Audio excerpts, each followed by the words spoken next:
I'm going to talk about a couple of wines today from a region that I'm very passionate about. I'm passionate about a lot of wine regions, but I've been to Salta.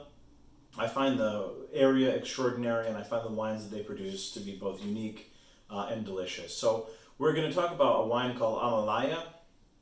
Amalaya could be translated as a miracle, bountiful harvest, and it would be a miracle if you imagine what it would be like to grow wine in a high altitude desert. So these vineyards are considered mile high vineyards. They're grown at about 5,900 feet above sea level, and there are a couple of things that happen when you're at such a high altitude with regard to grape growing. One of them is sunlight intensity. So the sun is not as filtered through the atmosphere. You end up with higher UV. If you've ever been to Pikes Peak in Colorado or other high altitude places, I know I've found it's amazing how quickly I get a sunburn, and that's exactly why. Sunlight is simply more intense. So when we're talking about a grape, the sunlight, when it hits those berries, will increase the ripeness of the skin. More quickly, and that's in spite of some other qualities that we'll talk about. So you end up with really good flavor from that heat, from that radiation in the daylight. The other thing that happens, especially with Malbec, this is important with Malbec because it will come up again and again with Mendoza Malbec as we talk about Mendoza Malbec. The skins thicken, and when you have a thicker skin on a red grape, you end up with a deeper color and more of those intense red flavors, those deep flavors that you kind of want from a good quality red wine. The other thing that you get from high altitudes is a serious diurnal range, and it is incredible. When I was there, I remember it was 80 degrees during the day and it was 20 degrees at night. And this was in the off season. The vines were dormant. Vines would be traumatized if they were dropping to 20 degrees at night in the growing season. But nonetheless, it's similar in the growing season where you have this incredible range. And what that does is it forces the vines to rest and shut down overnight, and it slows down ripening. And by slowing down ripening, you can harvest later, and you end up with fruit and ultimately wine that has more nuance, more complexity, more flavor characteristics without being too fat, right? Not too much alcohol, so only moderate alcohol, and also retaining fresh tart acidity. So these are some images that I took while I was in Salta, and it gives you a really good impression of what the environment is like. Again, it's a high altitude desert surrounded by mountains, and these mountains create a rain shadow. So the yearly rainfall is incredibly low. You can see that the vineyards, they're not dead exactly, but they're really just kind of scrub brush. It's not like big, vibrant vegetation, and that's because it's a struggle to grow here. Anything that grows here has to be very water efficient. And you can see in this video that they're using a technique called drip irrigation, which is incredibly environmentally responsible. It's very efficient with regard to water use, and it allows very precise control on how much water each vine gets so that you're not ending up with sort of bloated, watered down berries. So we're going to talk about the white first. So this is the Amalaya. It's a Torrontés and Riesling blend. And let's not be afraid of Riesling. Riesling is scary because it's been associated for years like wines like Blue Nun and things like that, which many of you haven't heard of, which is great.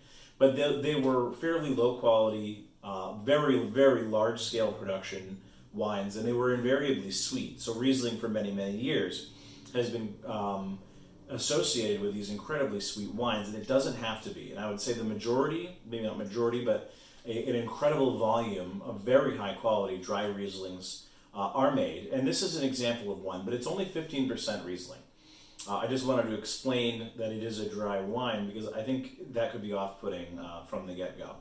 The primary grape is Torrontés, and Torrontés is something that Argentina is known for. It's one of their specialty white grapes. And it has this delightful peachy characteristic, and the best examples will have sort of a subtle floral note. Other examples, that floral note can get a little bit too intense, but in this one it's really nice, nicely balanced. Riesling in this case, I suggest is providing sort of the backbone and the structure to deliver those very pretty peachy floral characteristics of the Torrontés. And when you smell it, I would say that peach floral note is very apparent.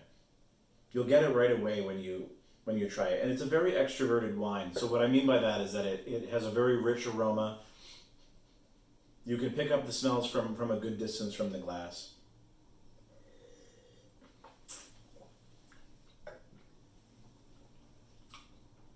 So I've talked about sort of the structure of a white wine before, but in this case what we're looking for is not tannins like you might in a red, but you're looking for bright acidity and you're looking for the body of a wine. So this is at most probably medium bodied, light to medium bodied.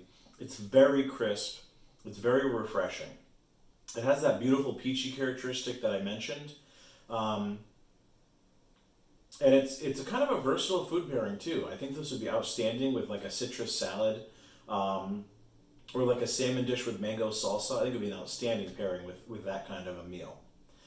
So now we're going to get into the Malbec, and we talked a moment ago about the color and how the color kind of is intense, and because of the elevation, and that's certainly true here. Because it's such a challenging area, they have to take care of their vineyards. So these are grown sustainably. They're not going to abuse the land. They expect that 100 years from now, 200 years from now, through no human fault would they be unable to grow fruit. They want the land to survive. They want the land to remain healthy. That's an important mission here. So with this Malbec, you get these beautiful kind of spicy cocoa notes.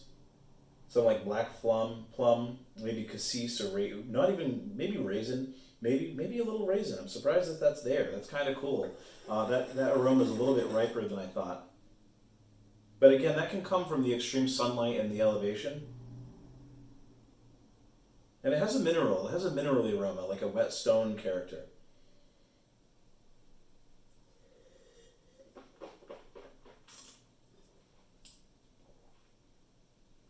So this wine has really fine grained tannins. Superior, like superb acidity. I'm really salivating. And one of the things we want to talk about with regard to tartness, acidity, is that it's outstanding with food. When you have a wine with really bright, refreshing acidity, it makes for a very good food pairing. Flavors, again, sort of those plummy fruits, maybe red plum, blackberry. It's very fruit forward, a little bit of spiciness, maybe a little bit of cocoa. But this is much lighter than you would probably expect from a Mendoza Pinot, especially compared to Malbec, especially compared to some other vineyards that are producing really bold examples of Malbec. This one is lighter, but it's very accessible. It's going to be outstanding with food. It can hold up to a steak, maybe filet. It would be very good with pork or chicken. It would be good for a white meat meal. Or salmon. I think a robust preparation of salmon or swordfish, for example, would do really well with this. But give it a shot. These are really great value wines. They're delicious, refreshing, very well made. And I look forward to seeing them in your mouth.